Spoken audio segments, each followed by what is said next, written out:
My name is George Teraoka. And how old are you? How old are you? Well, I'm a little nervous.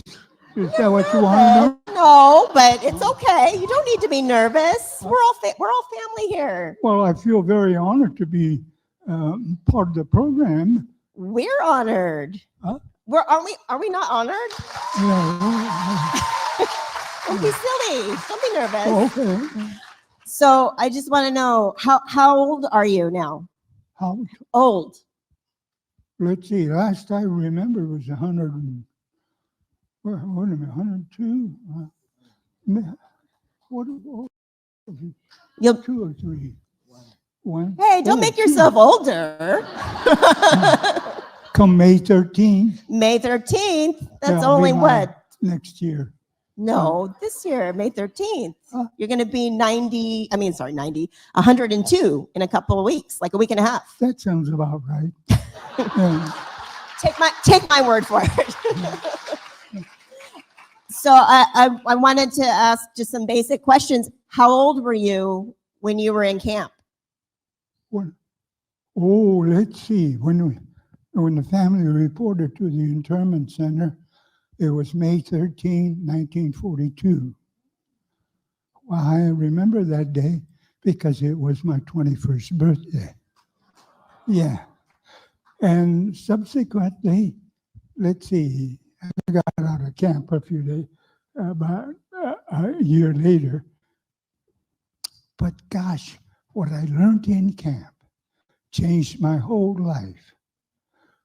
You see, I grew up in an era when my friends, Japanese friends, were not exactly invited into the swimming pools open to the public owned by some independent owners.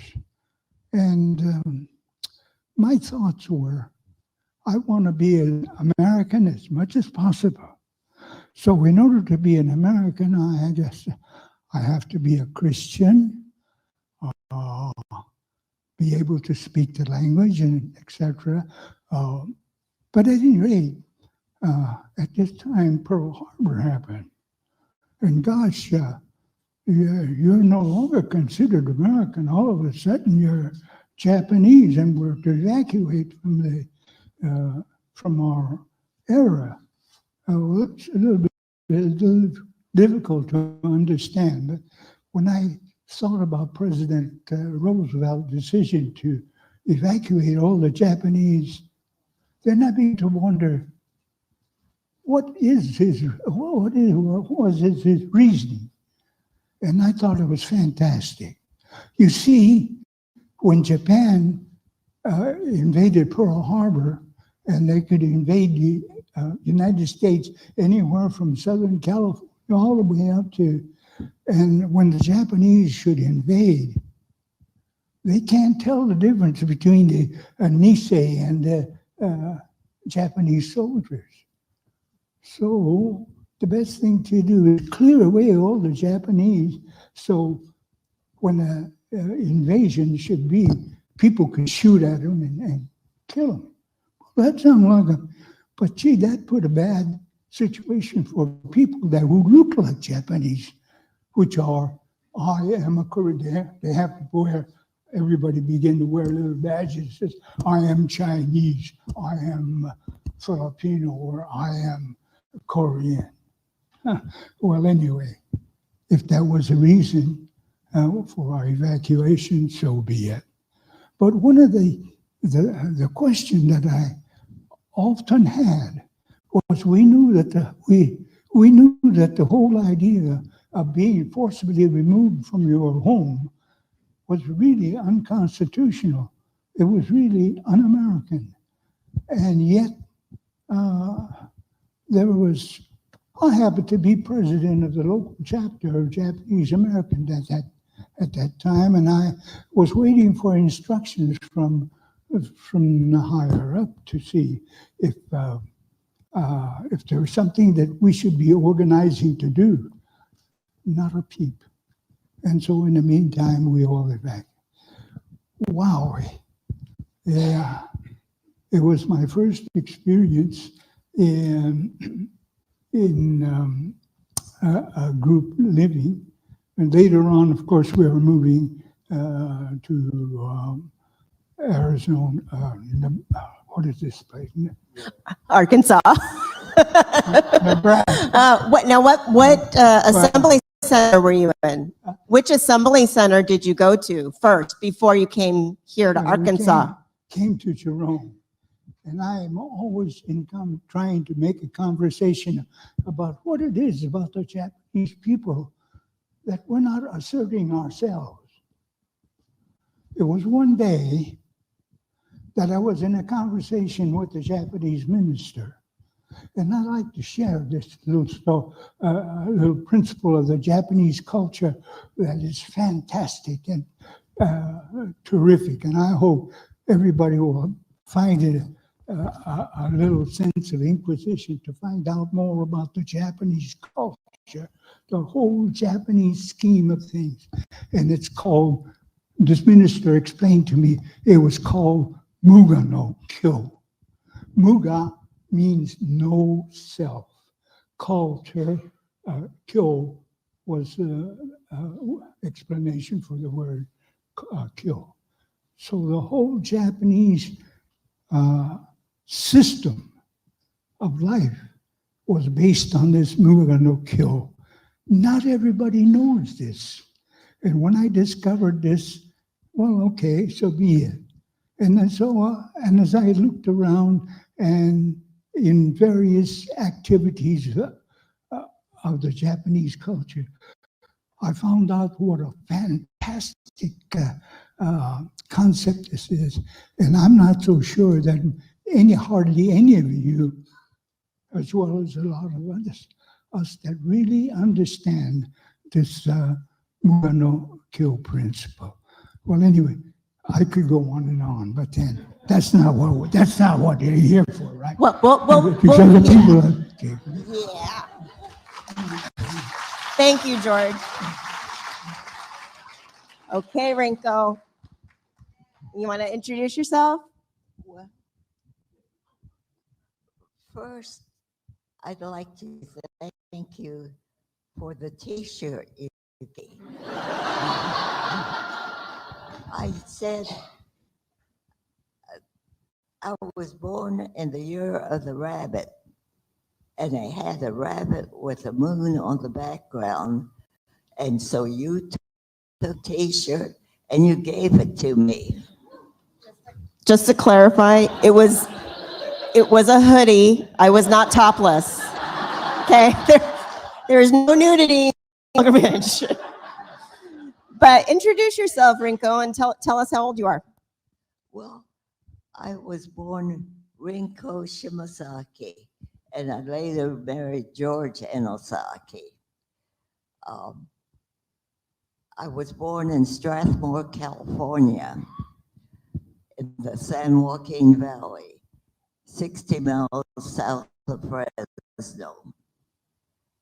And when we went to Fresno Assembly Center, we got the typhoid shots and the smallpox vaccinations, and everybody got sick.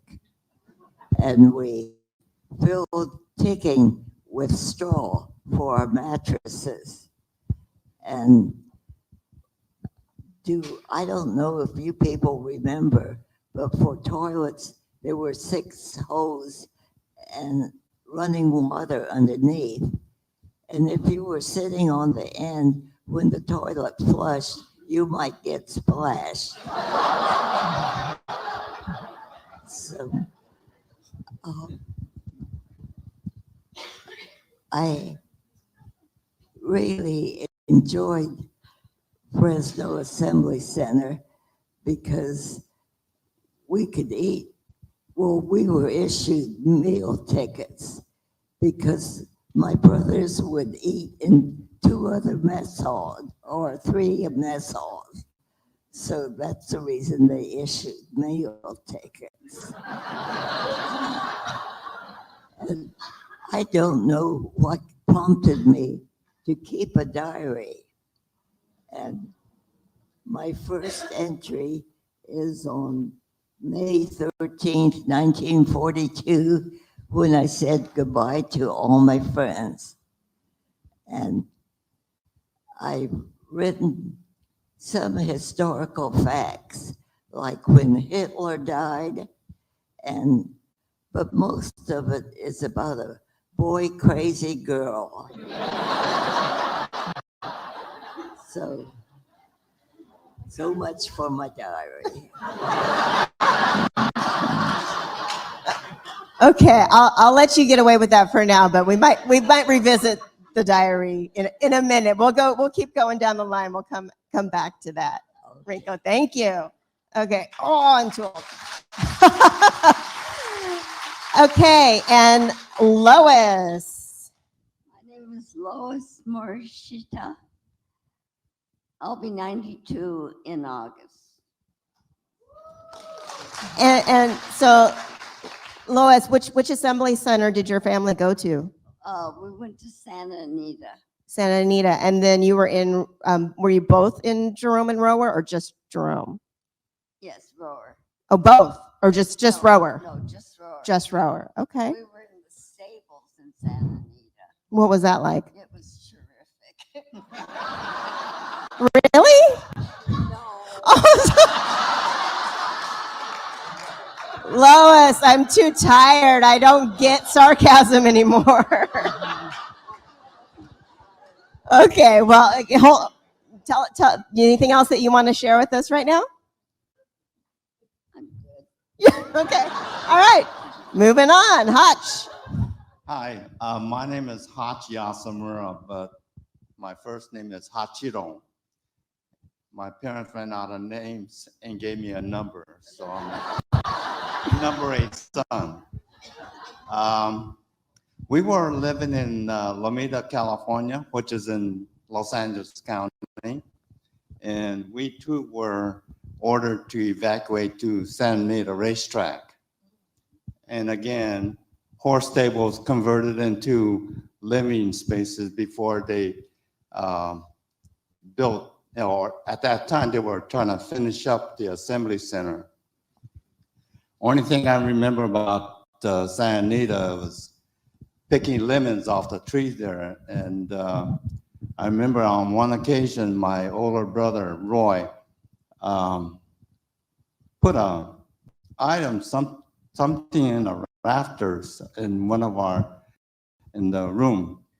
And I found out that he was hiding his camera because the security were checking out the rooms. And with his camera, we photo of us being active in that Jerome, Arkansas. Fortunately, there aren't any photos of him and us at Rohwer, because my brother Roy, Minoru, and Kiku, my older siblings, went to a job placement in Jerome, and they were able to find jobs in Chicago. So when they went to Chicago, there went the camera. So anyway, yeah, there were 9 of us that ended up in camp. I have a brother who was born in California, but he was raised by an aunt in Japan. And he experienced his story in Japan while he was growing up, because he was a young man taken by my father to Japan. So I'll let that go. Tom, it's your turn. Okay, Tom, take it away. Domo, thank you very much. Tom Kurihara. I was born in Children's Hospital in San Francisco in the year the Social Security legislation was passed. Can you figure that out? On November 14th, I was scheduled with the rest of my family to go to Japan. I got chickenpox 2 days before the ship sailed.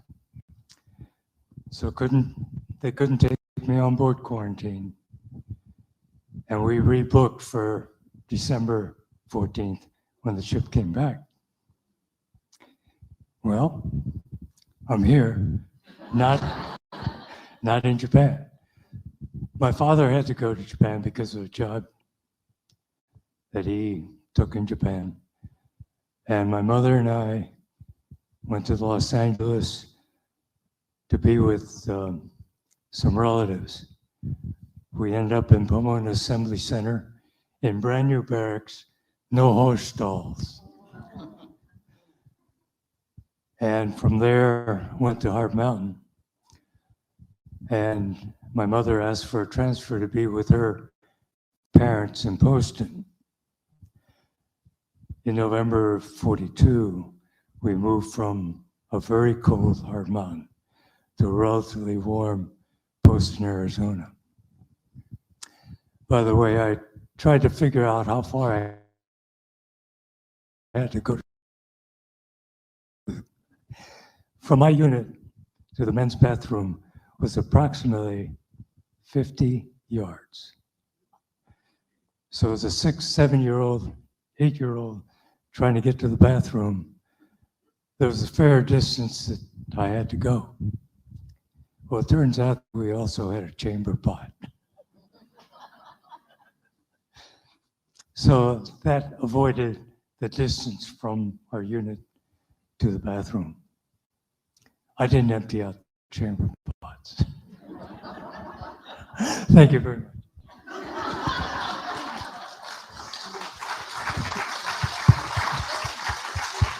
I didn't get your age.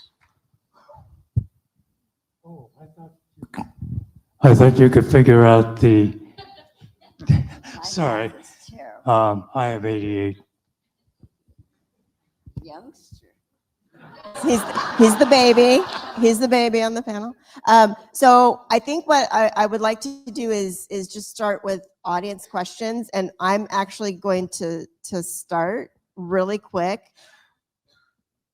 Tom, you don't have to give us the full number, but how many zeros are in your social security number? Like, is it like 0000050? Again, don't give us the number. I have 1 0 last series of numbers. I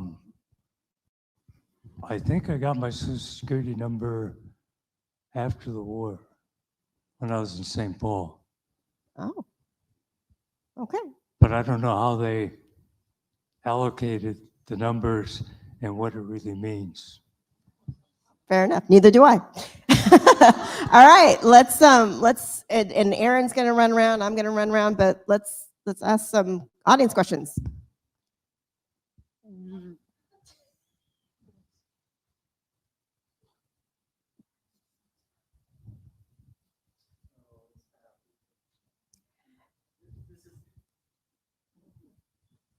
This is probably out of order, but I am really interested in learning what happened immediately after the war. My grandmother, who I used to talk to all the time, threw out there one time that she was like, well, when we were in Utah, blah, blah, blah.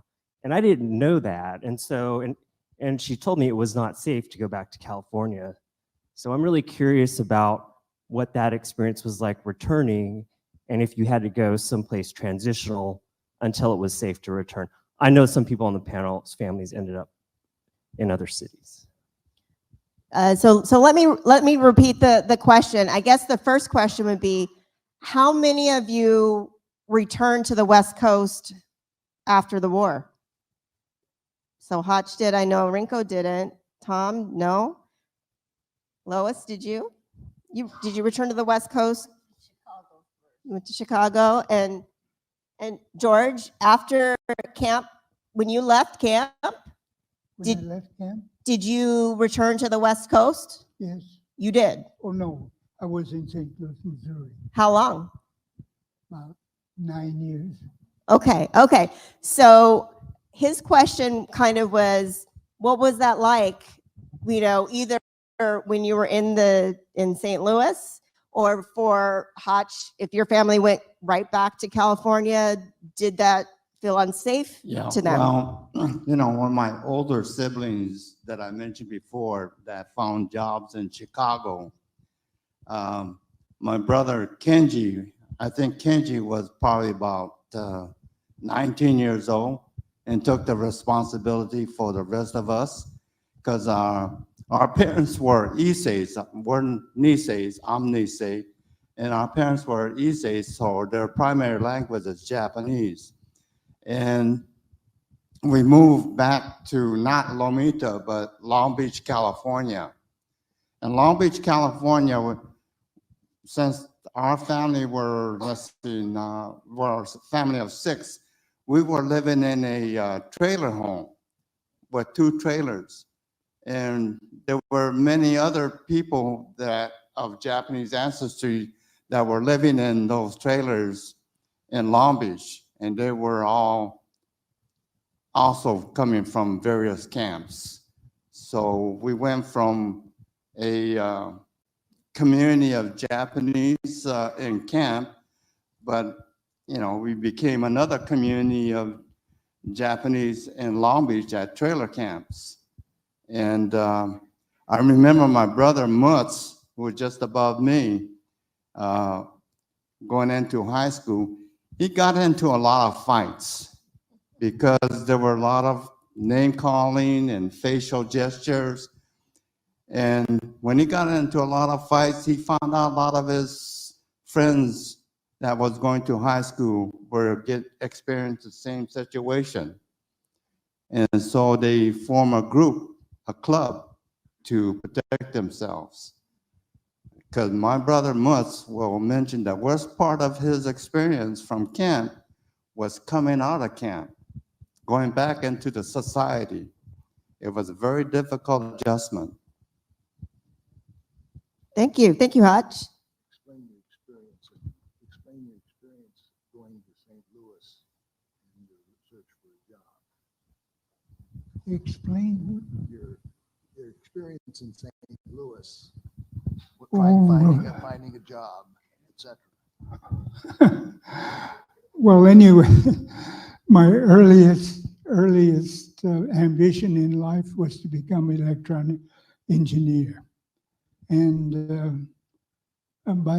I was interested in electronics, and by the grade, let's see, when I was a junior in high school, I passed an examination with the Federal Communications Commission for an application for a radio station license, and they issued me a call letter, W6PUC, as my call letters for the station, and I was able to broadcast when I was beginning when I was about a junior in high school. Well, anyway, by the way, if there's any hams in there, please come up and introduce yourself to me, because every once in a while in the group, there are some hams. Oh, by the way, they're all called hams. But anyway. Do you all know what he's talking about? Yeah? Okay, great. Well, let's see. What was the question? St. Louis. St. Louis and looking for a job in St. Louis. Oh, anyway, my friends in Fresno with a similar interest were also radio hams, but they had a job working for a company that owned jukeboxes and pinball machines that were located in various parts of town. And when they came into the south end of the valley for a call, they usually used to drop by and pick me up and go with them on the service call. And when I saw what they were doing, nothing to it. So and I thought to myself, if I get a job, look for a job. There's this one at St. Louis. I planned to go there for a week to find a job. Stayed at the YMCA, and I'd look for a jukebox company pinball machine distributor. There was about 4 of them. Well, anyway, the first application that I made for a job in St. Louis was to look for a jukebox company, and there were 3 or 4 listed in the telephone book. And for the first call that I made, the boss wasn't in, but I made about 3 other. But by the time I got back to my hotel, there was a call for me to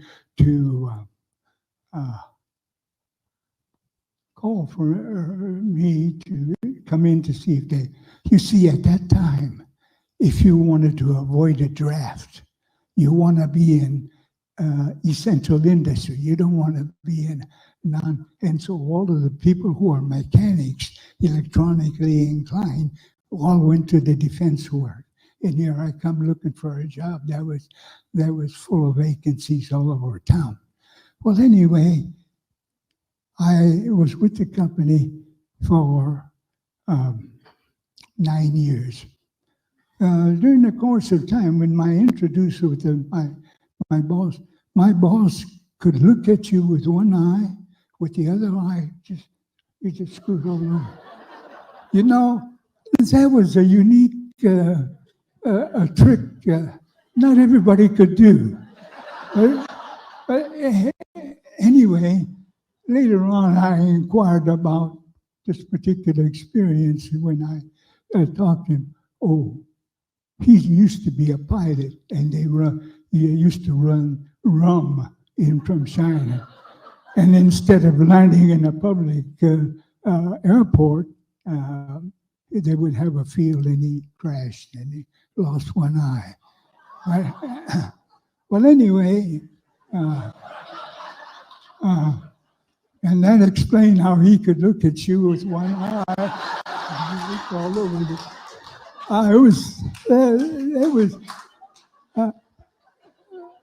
but there's a lot of unusual experiences that I could really share, but then we only have a few, and everybody else, I'm sure, would like to explain something to. But anyway, the fellow that I went was part of a gang. And I wasn't aware of that, but one day he was released from a penitentiary and for holding up some kind of a big train or something. But all of the members released themselves from the penitentiary by pleading pauper's plea. Pauper's plea means you don't have any money, so you can't pay.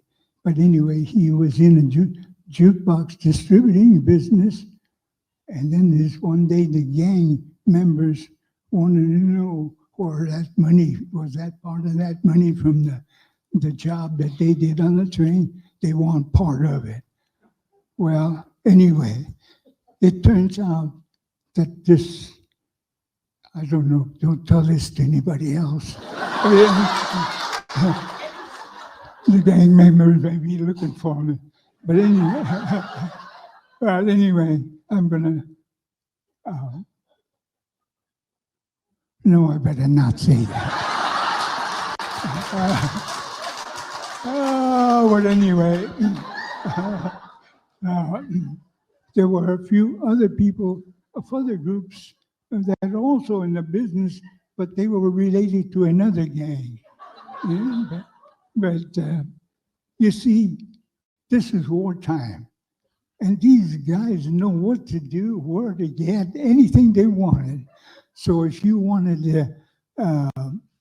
women, they had a hard time finding stockings.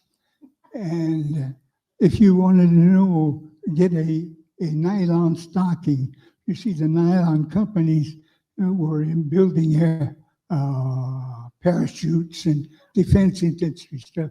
And so many of the retail products were hard to get.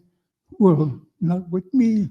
All you do is just give me the color, size you want, and, you know. I tell you, it's an amazing world out there. While everything else seems to be going so smooth, here is another. When this thing stops over, this group of people can do many things. Gasoline wasn't on a ration. You know, if you get A, B, C, you only get a couple of gallons. But the stamps that you want to get is a T stamp. That's a truck stamp. You get a lot more. If anybody want more gas stamp, just call me. I'll find a way. And it was quite an experience. But, living there, and I was with this outfit for 9 years. In the meantime, all kinds of things have happened to me, but then we got other stories to tell.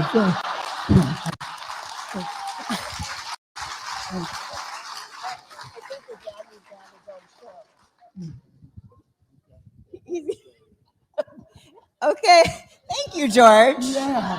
Hey, And if you want to know any more about any of that, I was with the he's here. electricians. I work with the electricians in Jerome. And if any of you are electricians, try to look me up.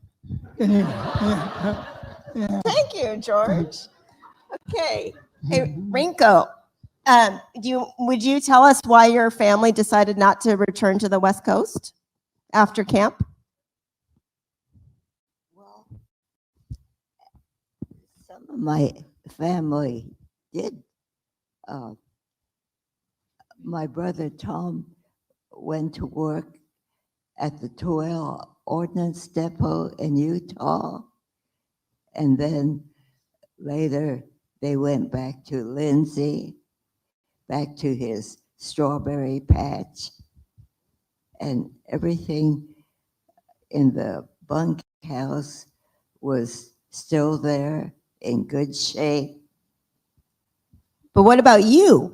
How come your family didn't come back? Your immediate family? Well, I went to Chicago to live with my sister, and I worked at the Curtis Candy Company packing Baby Ruth candy bars, and I could buy a box for $2.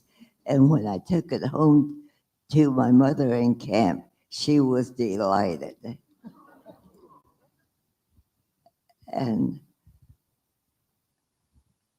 But I would like to say something about getting from Fresno to Jerome. It took about 4 days because we had to let the things go by, and we had to pull the shades down so they would not see us. And we ate in the dining cars 3 meals a day, and the meals were fabulous, really great. My younger brother said it's the first time he ever ate pork sausage. So, and the waiters were all black. And it's the first time I ever saw a black man, because in California, there were no black men. So. Okay. Okay. Well, let's move down the line to Lois. So Lois, tell us what happened with your family when the camp closed, where you went to Chicago. So. Oh, my father went out first and he got a job. Or rather, he found an apartment. And as I recall, it was not one apartment. It was 1 bedroom on the first floor and a couple rooms in the basement. We had my mother had died in camp, and my grandfather lived with us, my father's father. So I had 2 sisters. And then my father remarried. So we were living in these it was a funny arrangement. But, and we had bed bugs. That was not a great experience. But like on the train, that was my first experience seeing a black man because the waiters were all black. It seems kind of strange that was my first experience because I was like 10 or 11 at the time. I went through all of junior high at Rohwer, and we had a graduation ceremony. The two friends that I played with the most at Rohwer were in the same homeroom, and they are both still alive and well. I tried to talk them into coming. What are their names? What are their names? We're gonna call them out right now on camera. Tell us their name. Toshiko Tamara and Betty Wakamatsu. Okay, you're on notice. You didn't come. Lois came. They didn't come. They didn't come. Okay, thanks, Lois. And so, Tom, what about your family's experience leaving camp? Well, we went to St. Paul because my mother's brother had a business, and since we had sold our home and ready to go to Japan in 41, we didn't have any reason to go back to California. My father was in Japan during the war because of his business.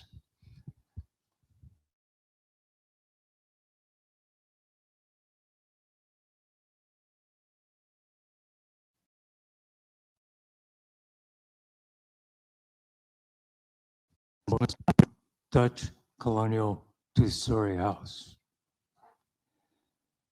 There was me and my mother's parents, my aunt and uncle, and their parents, all living in the same house with one bathroom. But it was comfortable. We had a place to stay. Everybody was very accommodating. And being the only identifiable minority in grade school and high school, everything well. Thank you. Thanks, Tom. Aaron has a question from the virtual audience.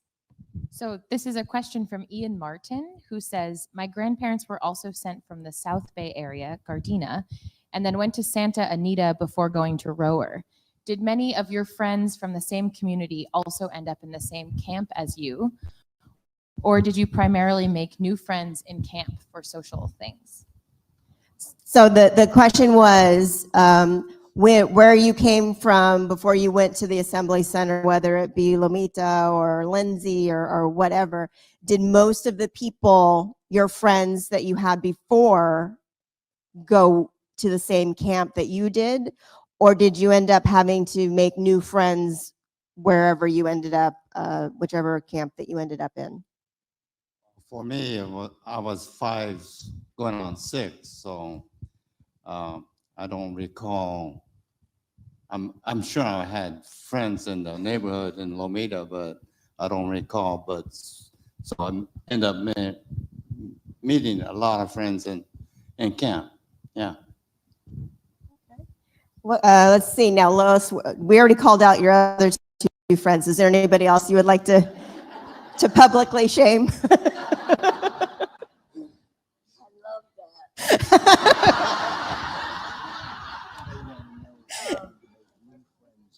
There were very few Japanese in the area where I lived, so my friends were all Caucasian.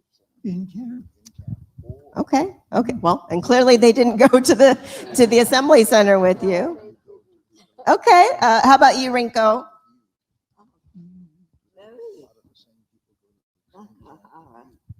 Later. Kochiyama was my Sunday school teacher, and we didn't have the traditional Sunday school lessons. Instead, we wrote letters to the servicemen overseas in the 442nd, 100th, and something battalion. And What was the name of your group? Crusaders. And I thought that was not a very appropriate name, but she called us the Crusaders. And Mary was really an activist. She was there when held Malcolm X's head when he was shot. And she had children, but she had a problem with her children. I think one died because he didn't want to live any longer. And she had friends over every night until 12 o'clock. And her house was an open house. So she was a very remarkable person. And the last time I saw her was, I think, in Oakland when she was dying. And I never knew where she was buried or anything else like that.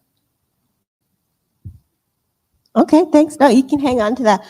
So George, before you went to camp, your group of friends, your circle of friends, did you have friends that were Japanese, or were they mostly other races? In camp? Before Japanese?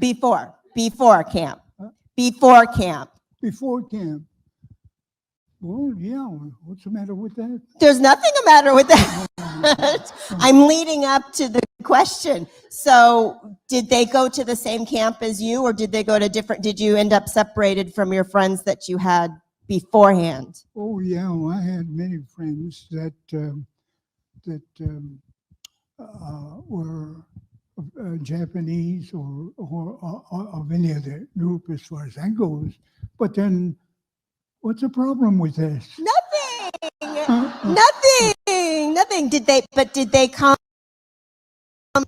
camp, the same camp that you did, or did they go to other campsites? Did you end up being separated by going to different camps? Oh, from one camp? No, I can't think of any particular instance. Okay, all right. So let's see. Okay. Oh.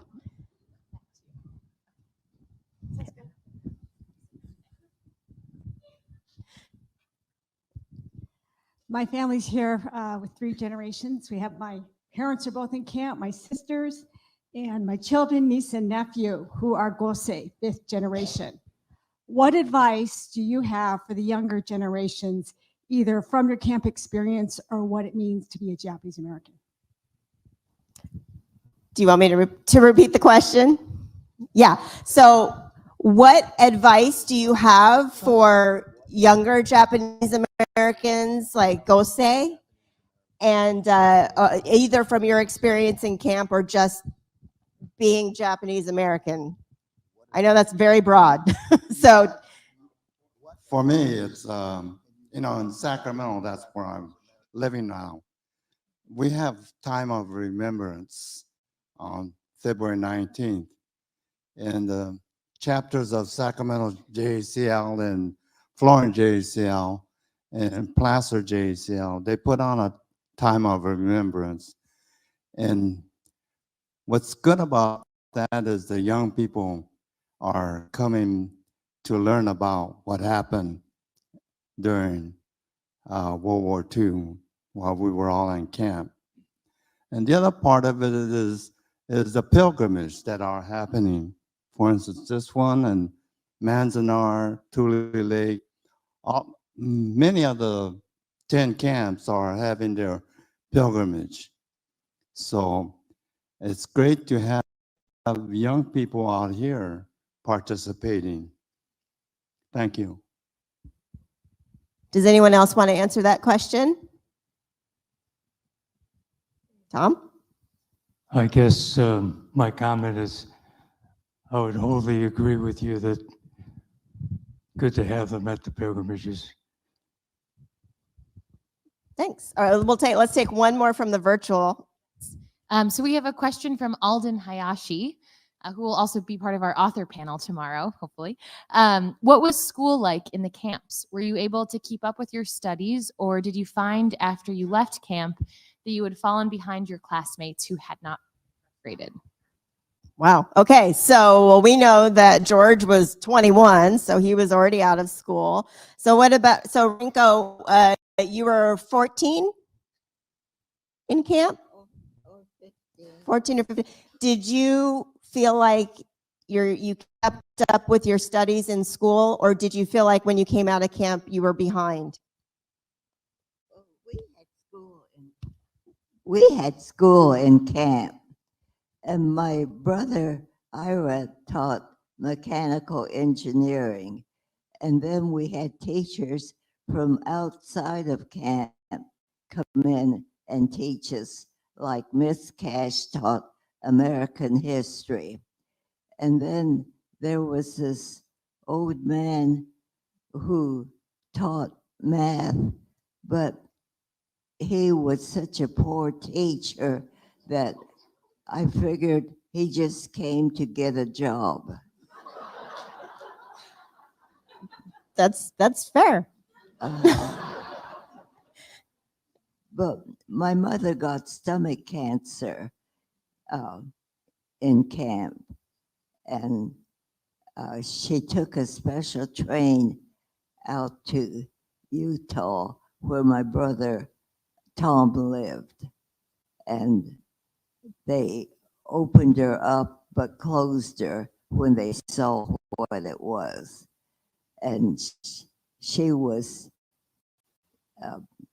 she died, and she was taken to California to Lindsay to be buried beside my father. That was kind of a sad story. I'm sorry to hear that. Let's see. So Lois, how old were you in camp? You were in elementary school ish? Oh, no. Middle school? Sixth grade in Santa. We had school on the grandstand. How was school, and do you feel like when you came out of camp, do you feel like you were behind other students the same age? I think in some subjects I was behind, sad to say. But I have to say there were some excellent teachers, and in everything I've read, it said there were assistant Japanese, but I had some of my most memorable teachers were Japanese. Great. Okay. And then Hutch, I know you were probably not in school, preschool maybe? I'm sure you probably don't remember. Just a primary school, first, second, third, I think attending fourth grade. So, in fact, I think they made arrangement take pictures of some of the classes. So, When you came out of camp and went back to regular school, did you feel that Right. you were behind your classmates? the first elementary school in Long Beach that I attended was Garfield Elementary School. And here again, like my brother, we had a tough time adjusting with folks that are not Japanese, so. How about you, Tom? How old were you in camp? I don't know if we asked you that. I was in the second, third, and fourth grade. My recollection was that we had civil service teachers who volunteered to teach in the camps. And then in each of my grades, my memory is not very clear on numbers, but we had 2, 3, or 4 Japanese American teachers' assistants who took care of some of the problem children, including me, to help us along in our classwork. So we had, I believe, a very good education. And the proof of that is that when I entered the 5th grade in St. Paul, I had no difficulties at all. As a matter of fact, I probably did better there than I did in my school in camp. I wasn't paying attention very much in camp. Okay, how about okay, yep. Hi, my name is Brian Shimasaki Liebsen. Rinko is my grandfather's sister, which I think makes you my great aunt. I'm not completely sure. But you talked about assimilation. I'm Yonsei, and I think my generation feels the results of a lot of this assimilation. And so I'm going to try to keep it to just a couple questions. My biggest question is, when the executive order came out, did you support it or not? And now looking back, do you support it or not? And along those lines, in your words, what does it mean not to be a Japanese American, but to be an American?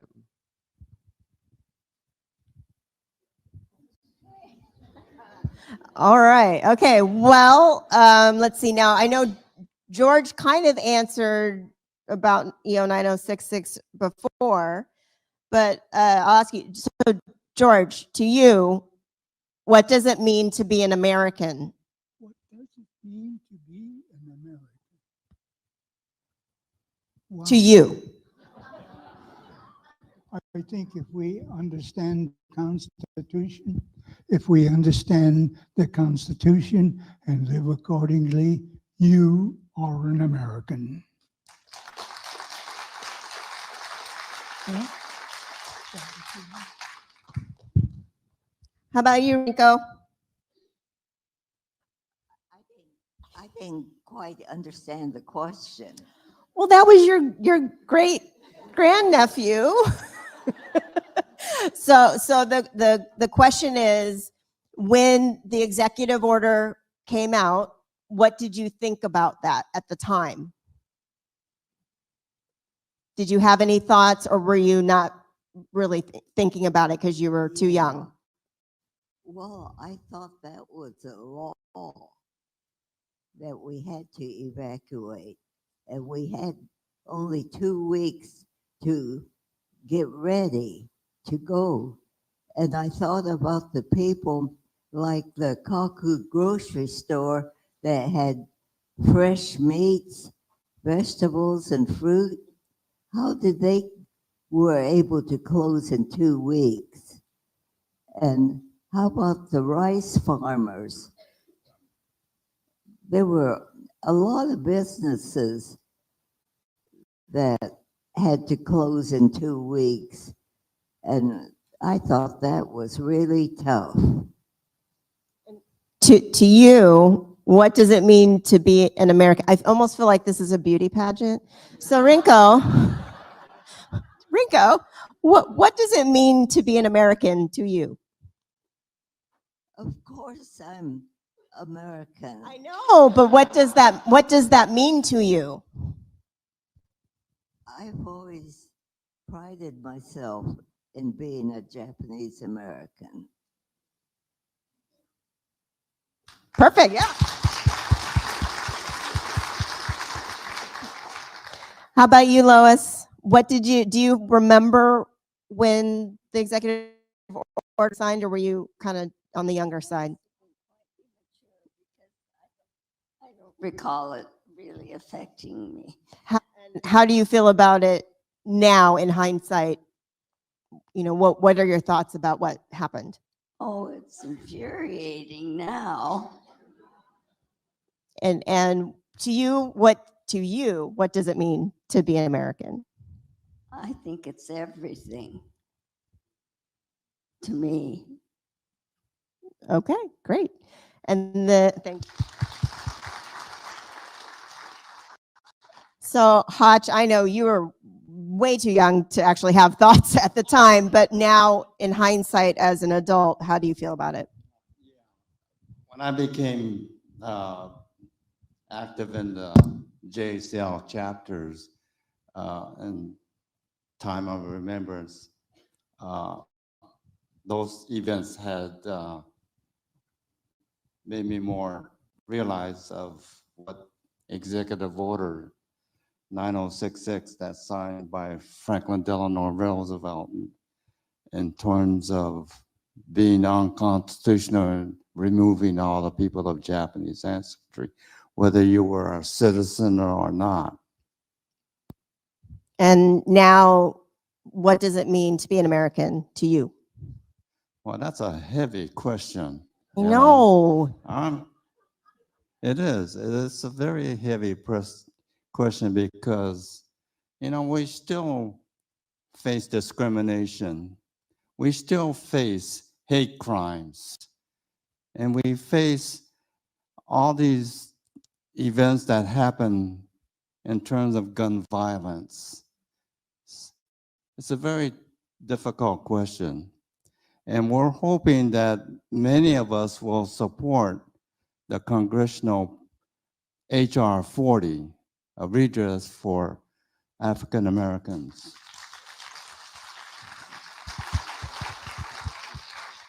And Tom. Well, I was too young back then to have an opinion. My view now is that it was political expedience, that a great deal of the decisions that were made based on the past history of discrimination on the West Coast. There was also an economic element where the political leaders felt that the Japanese were encroaching on the economic viability of the Caucasian community, and that may be another reason why there was political expedience in the time of national emergency to have an executive order and to have us removed from the West Coast. And the rest of the question. It's very difficult. I guess in a word or two, to be an American is to have a view. The global view is that for me, if I visit France, I would like to have a few phrases in French so that bonjour, bonsoir, to be able to greet and say good evening or good morning, good day in their language. To me, that's a means of connecting. In Japan, I tend to be more Japanese than American. Because of my being raised by my grandparents, I have a fairly good understanding of the Japanese language. So culturally and internally, I think I'm Japanese. But the tatemae, the presence that I project, is more American than Japanese, at least in this country. I switched that in Japan to be a little bit more polite, to do some bowing instead of handshaking, to be able to communicate to the extent that I can in Japanese. So that's my sense of being American, the global aspect and being in tune with where I am. Thank you. That's a tough question. So we have about 15 minutes left. We're going to take some more questions, but I just wanted to let everybody know, we're kind of wrapping it up. So perhaps the next question won't be a dissertation kind of question, like maybe, no offense. Okay, yes, I am kind of shading you, but that's fine. Okay, so a couple more questions. Hi, I just want to thank you guys for sharing your stories with us. I have an identity question as well, but it's more of an identity question that's relevant to the time period of World War II. And what are your thoughts in camp in terms of your identity? And did it just make you more resourceful and more proud to be an American, or were you conflicted? And also maybe kind of what you thought your parents felt during camp as well as outside of camp. Did they dig in their heels and become more Japanese, or did you feel that they were kind of letting go of some of the traditional aspects of being Japanese? So I think what she's asking is, do you feel like your family, your parents, when they went into camp, came out of camp, were they trying to assimilate more? Were they trying to raise you to assimilate? And tell me if I'm not getting this right. Or did they raise you and say, you're going to be Japanese, make you go to Japanese school? And this would be after the war. And for themselves also, did they stay, like I'm going to celebrate Japanese holidays and speak Japanese only, and or did they also try to assimilate? Go, Tom. Yeah, let me start that by just saying there was no change. The family structure remained before, during, and after the war. So for me, there was no change and no direction as to do this or that or something else. Just be there. So how, anybody else want to answer that question? When we came back to Southern California, well, Long Beach specifically, the Japanese community still in the neighborhood. Like I mentioned earlier, there were a huge trailer camp, which was previously used as naval housing. So many of the people who have left camp, wherever the camp they came from, and wish to settle in Long Beach, started another Japanese community. So for Long Beach, the Japanese community was on the west side, although they were scattered elsewhere in Long Beach. For me, I was attending a Presbyterian church, Grace Presbyterian Church, which is a Japanese congregation. So a lot of my community activities probably was more so in terms of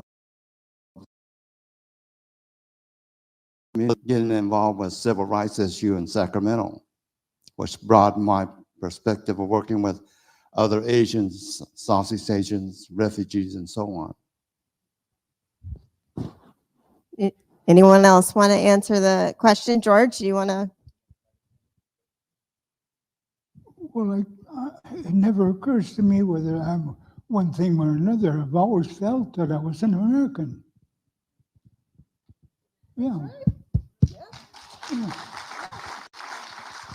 Hey, what's the question? You, Oh. Did he answer? All right. You answered the question. Thank you. Lois and Rinko, do you have anything that you want to? So it's about how you see yourself and how your parents or your family saw themselves. Did they try to become more American after camp and assimilate, or did they hang on to their Japanese traditions? Oh, my brother Tom was a Boy Scout scoutmaster, and we were very Americanized.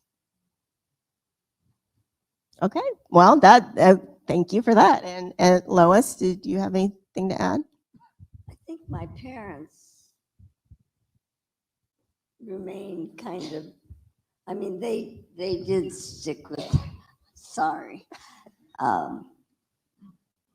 with their Japanese friends. I'm very proud to say my daughter is very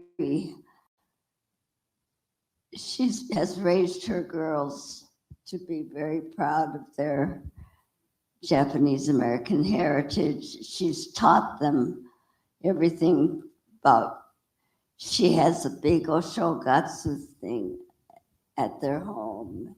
And there's hardly any really Japanese people in among their friends, but they all love the New Year's celebration. Okay. Do we want to do, I was like, where'd Aaron go? I just speak for everyone. Hi. That we probably just want to like put you in our pockets and take you home with us. No, they're mine. I'll fight you. One thing that I really appreciate, didn't know really what to expect, hearing from a whole panel, like, are we all going to be sobbing collectively? But these stories are hilarious.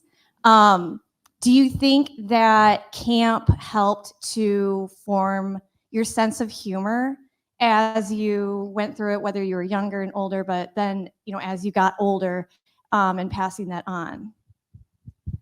I think that's a Lois question. Lois, do you think that camp helped form your sense of humor? My sense of humor. You know what I'm talking about. Yeah, but do you think that camp did anything to, I don't know. I don't know. I actually, in camp, I feel I became more self-conscious and more inward than I had been. So you're saying that you were actually more funny before camp and this is the after camp? Probably. Okay, all right. Okay. How about you, Rinko? I don't really understand that question. But could I talk about something else? You absolutely can talk about whatever you would like, but you have to hold the microphone right there. My family liked to make mochi, and we would pound mochi every year, and they would make it, my mother would make it in a stack of 3. And it seemed like there was an orange someplace in there. And we weren't allowed to eat the Japanese food until 3 days after, because it was for decorations, and especially the lobster. And well, the lobster never tasted good. After 3 days, no.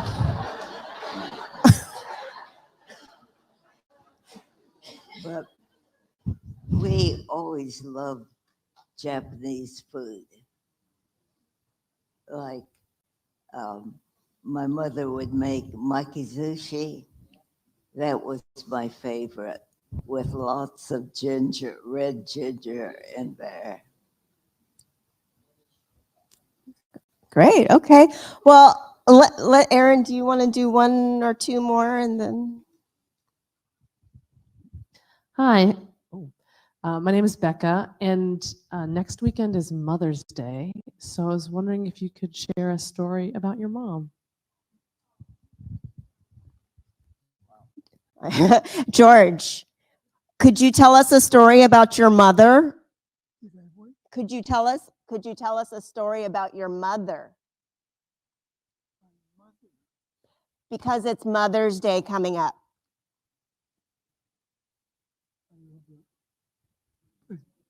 What's the problem? There's no problem. We just wanted to see if you would like to share a story about your mother since Mother's Day is coming up. But you don't have to. Oh, I see.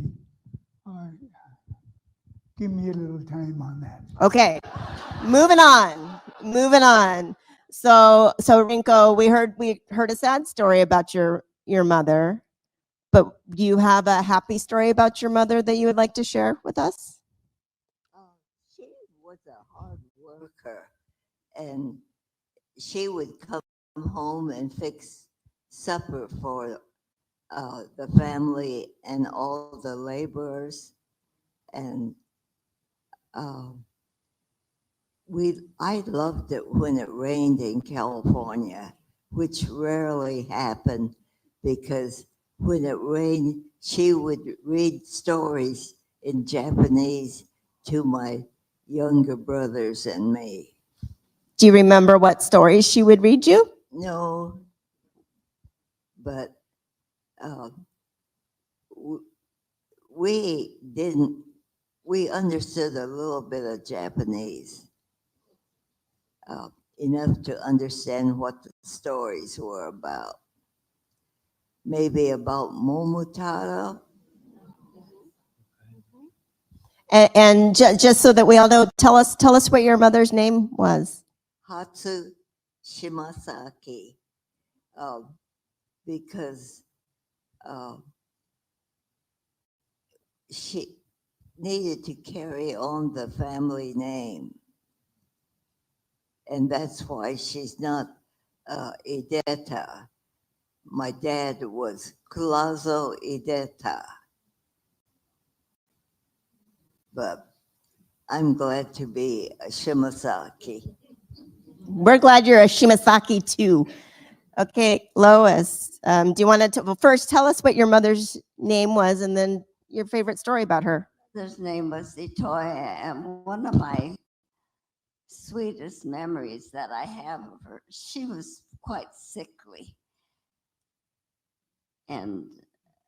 but she loved avocados. And of the three girls, I was the only one who also loved it. And every now and then she would say, my middle name is Nobuko, and she would say, Nobu-chan, you want to share an avocado? And she'd cut it in half, and we'd sit there together with the salt shaker and the avocado. And I got to have her to myself, so I loved that. Thank you for sharing that, Lois.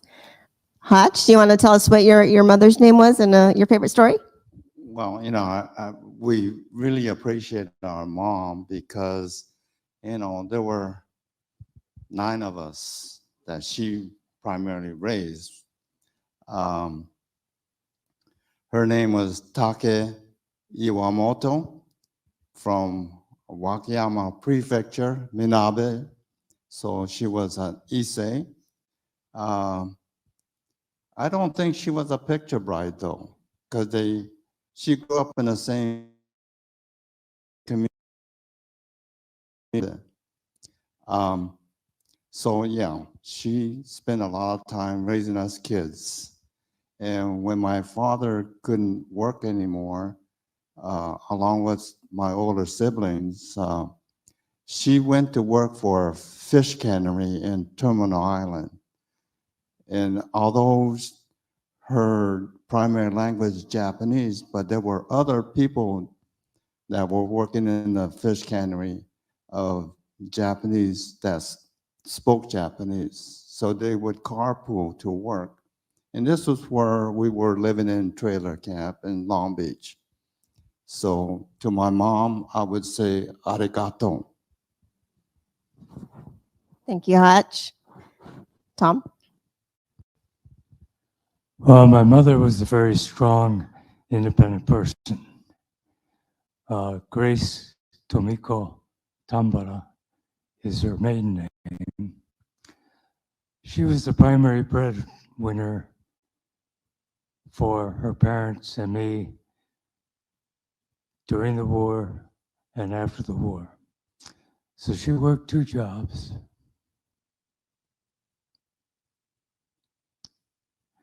Probably had a very difficult time. I can't imagine 9 children when my mother had trouble raising 1. But she was very good. She was Kibe, so I had a very good understanding of Japanese language, Japanese culture, and was very outgoing in terms of helping people understand or learn about the Japanese. Thank you. I always say that My mother lived till 96 years old. And I think she probably did that because she has a lot of us kids. Okay, back to you, George. How about this? What was your mother's name? Asana. What and where did she come from? Where was she born? She was born. She was born in Hiroshima, Japan. And do you have a favorite story about her? Yeah. My favorite story is she's my mom.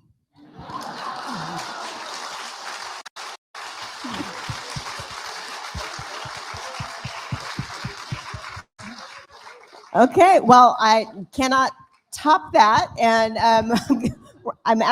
we can just wrap it up. And I will just say thank you so much for participating. I know that you're tired. We're all very tired, but we all appreciate you sharing. Thank you.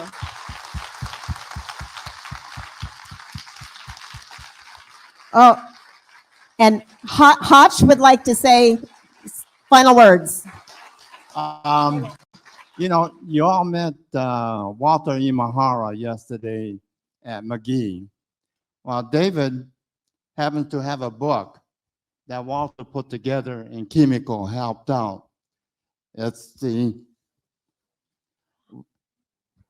Rohwer, Jerome and Rohwer, and he had invited people to participate in writing their stories about their experience in camp.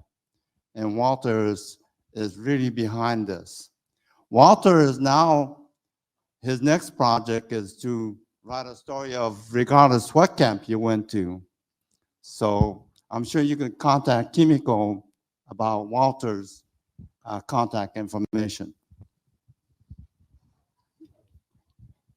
Great. Thank you, Hutch. Thank you, everybody. And thank you for joining us today. I think we can say farewell to the virtual audience. I do have a couple other things to mention to our in-person audience.